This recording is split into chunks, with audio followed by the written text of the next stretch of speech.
Two dimensions are all very well and good, but even the earliest game developers yearn to extend into the third.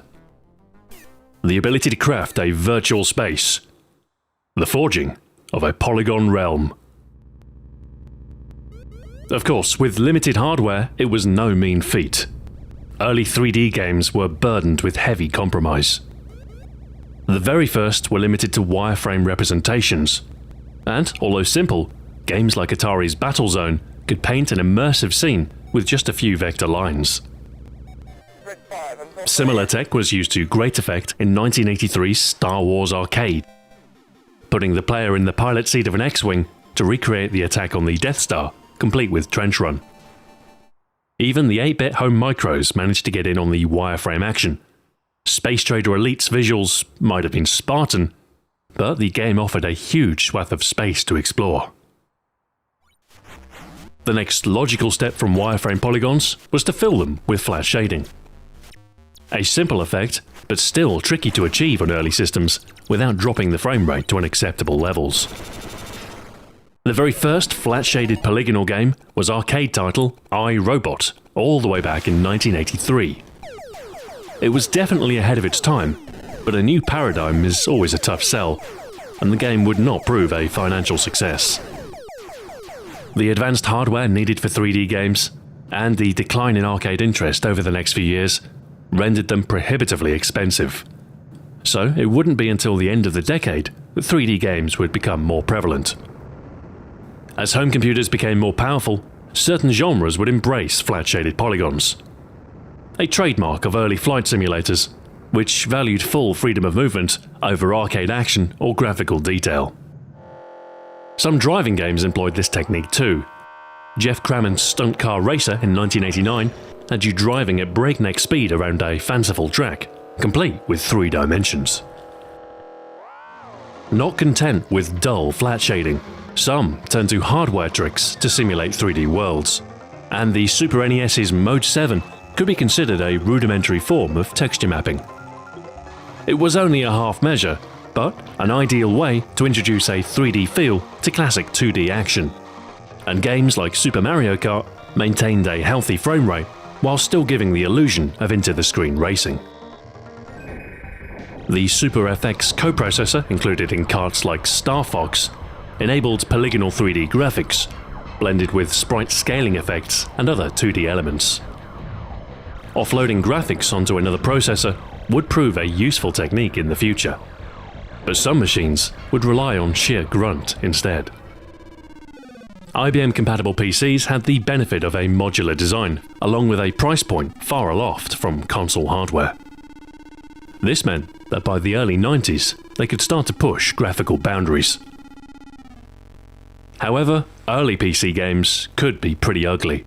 4-color CGA and 16-color EGA modes often left games with a distinctive, simple look. VGA graphics were a step up, offering 256 colors with far more nuance and a break from unnaturally bright shades. Early PC titles would sometimes make use of pre-rendered backgrounds. Games like Alone in the Dark reserved polygons only for the player and enemies, with the remainder of the world painted as a bitmap.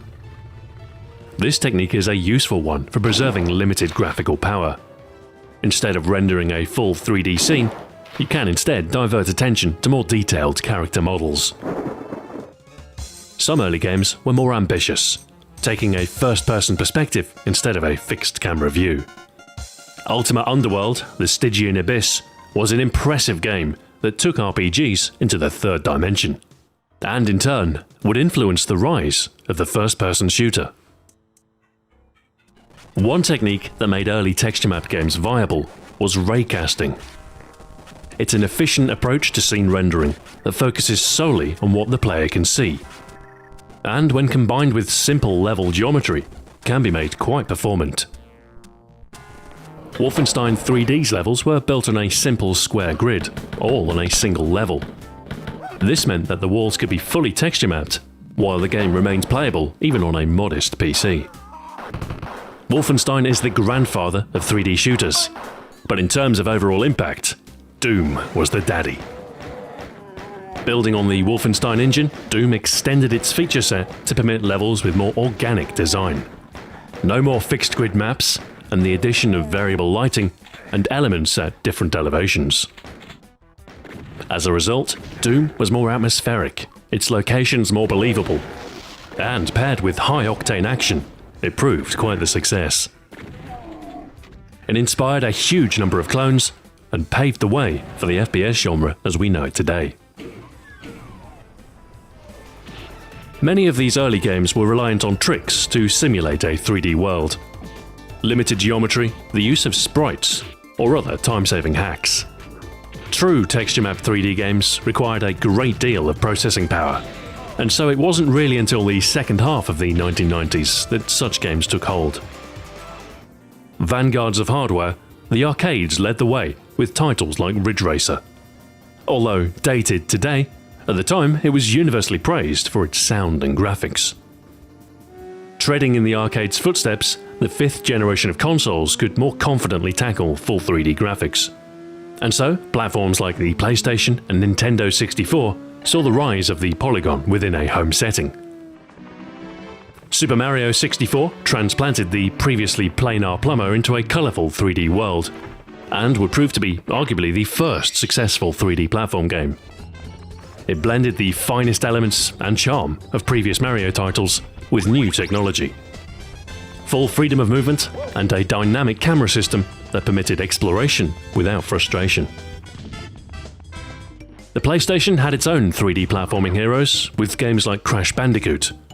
And despite the low polygon count afforded by the hardware, its characters are expressive and its art style charming. These games were not only technically impressive, they were fun to play.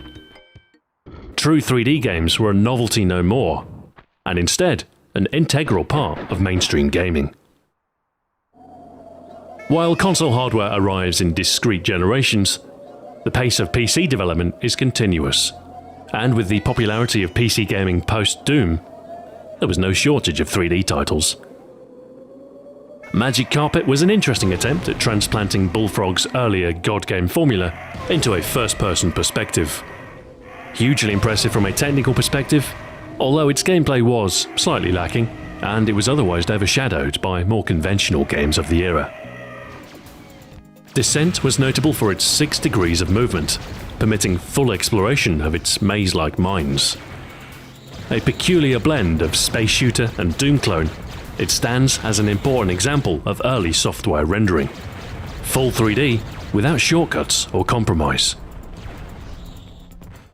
Id Software were prime innovators within the PC gaming space, and not content with the countless clones their creation spawned, they set the bar even higher with the release of Quake. Quake was very much a true 3D game. Gone were the sprites and lack of vertical aiming of Doom, instead replaced with polygonal enemies, weapon view models, and biaxial aiming. Quake, in all its brown-hued Lovecraftian glory, was a prelude to the next wave of 3D graphics development. One final footnote worth a mention are voxels, volumetric pixels, an alternate approach to polygon construction. Instead of triangular faces, objects are built from 3D pixels, essentially building blocks in a manner similar to Minecraft. Ideal for carving out terrain from height maps, games like Delta Force and Outcast are an interesting example of what would prove to be an evolutionary dead end. Although voxels showed some promise, any progress was nipped in the bud by the rise of 3D acceleration. With dedicated hardware, games now had the power to construct smooth and detailed worlds without compromise. The magic of hardware acceleration was about to unfold. Join me in part 4 as the pace of 3D technology quickens and we near our approach to the modern era. Until then, farewell.